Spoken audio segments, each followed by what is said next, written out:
I'm Grace White. It's a call no parent wants to hear. But when this mother's phone rang in the middle of the night, she knew something was wrong. It wasn't first responders calling her. It was her own daughter, Sydney Leday. She told her mom she had been shot. Sydney was at the same private party in downtown Houston where rapper TakeOff was killed. Her mom, trying to process the news, rushed to the hospital to be by her daughter's side.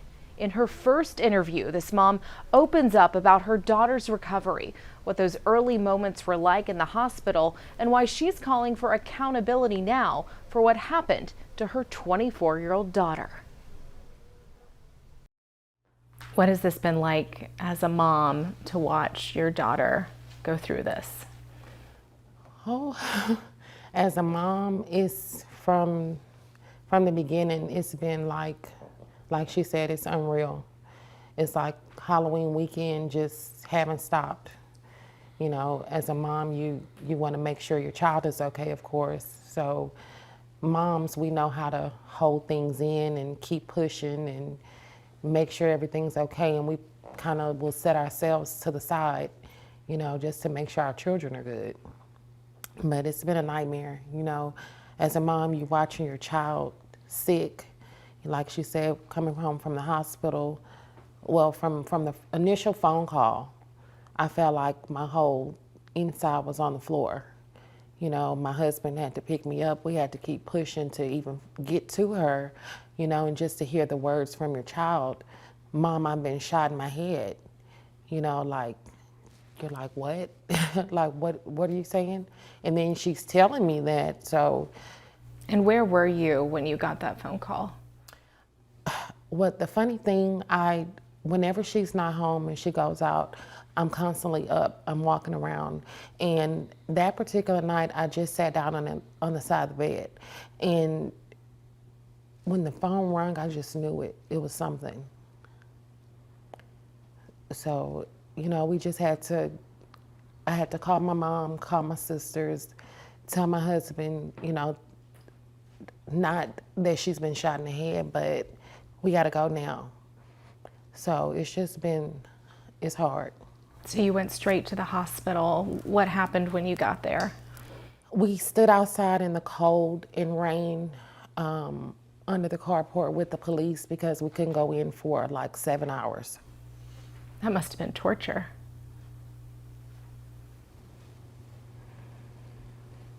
It was. You know, to hear her say that and then you don't know. Did they tell you, or I guess she told you, you knew that she had been shot? Mm-hmm. But as to know, like, is she okay? Like,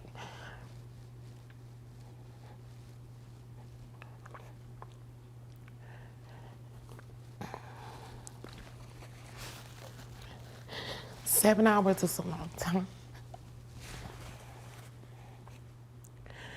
And the police were trying to be as helpful as they could, but they didn't know, you know, her situation because they were out there with me.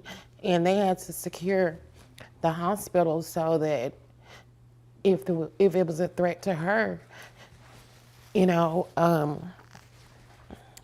not knowing who the shooters were, not knowing if they were followed to the hospital. Like they were worried about her safety, even in the hospital. Yes, she was under an alias. And I suggested that they keep it that way because we didn't know anything. Looking at social media with this guy, the way they were showing him, and then knowing that she's in the hospital, like, that was torture by itself. So 7 hours later, you get to your daughter. Mm-hmm. What did you see? Basically, the picture that I posted on her GoFundMe is what I saw. She had a tube. To me, she looked like she was dead.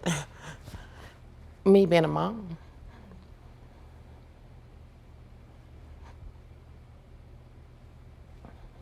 just something I'll never forget. How long was it before she woke up that first time? Probably the next day, I think. She woke up and, like she said, she wanted to leave. So they had to keep her sedated. And just seeing her, you know, her hands are in mittens, the tube, you know, just the whole look of everything. And yeah, even my friends are, when they see the picture, they just,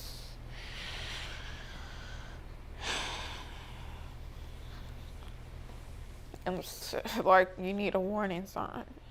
yeah, but you know, my family, I didn't share a lot of things with my family because it was so much going on. And once I did post the GoFundMe, it was like everything started over.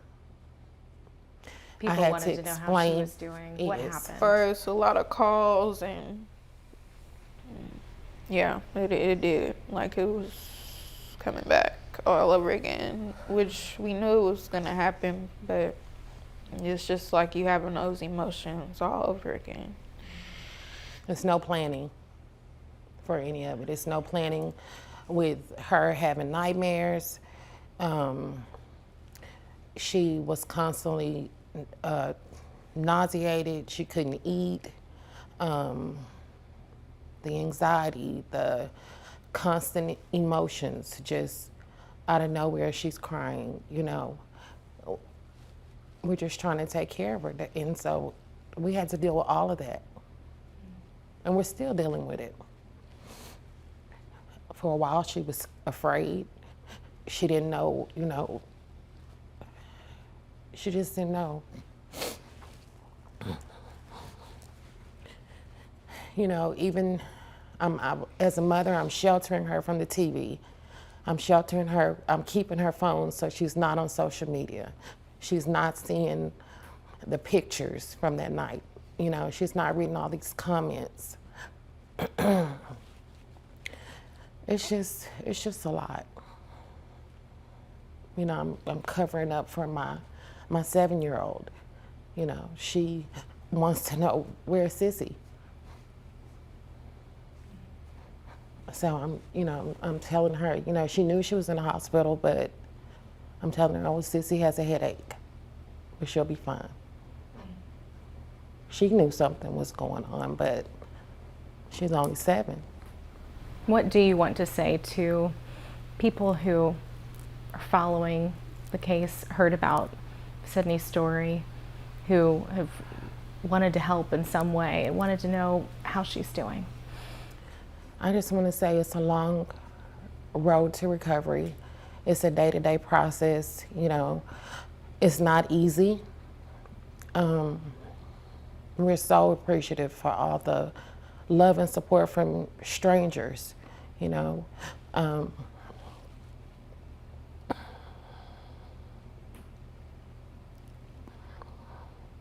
You just never know. You never know where help can come from. You never know that strangers, you know, people hear all this bad stuff every day, but it is a good side. You know, people that they don't know her, but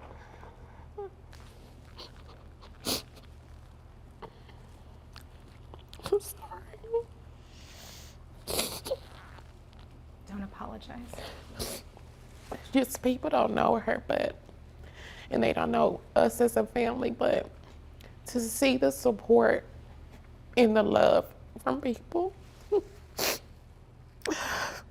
So sometimes I have to look and think. It's a lot that I haven't even saw from my own family. People that know her.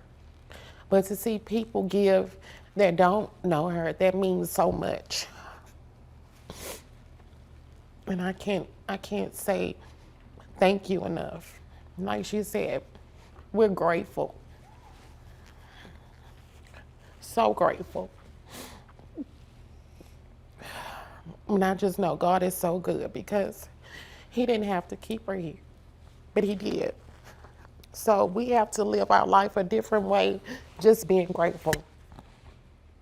As a mom, do you want someone to be held accountable for what happened that night to your daughter? I do, because she didn't ask for that. You know, if you just, I know you can't, you can go to Walmart and something can happen. But if you're out, you're just having a good time, you're in an establishment, I feel like you should be safe enough to go home. You know, you shouldn't have to worry about being shot. So if they find someone, then that's great. If they have the person that they think is accountable, that's great. But yes, the place, wherever, someone should be held accountable.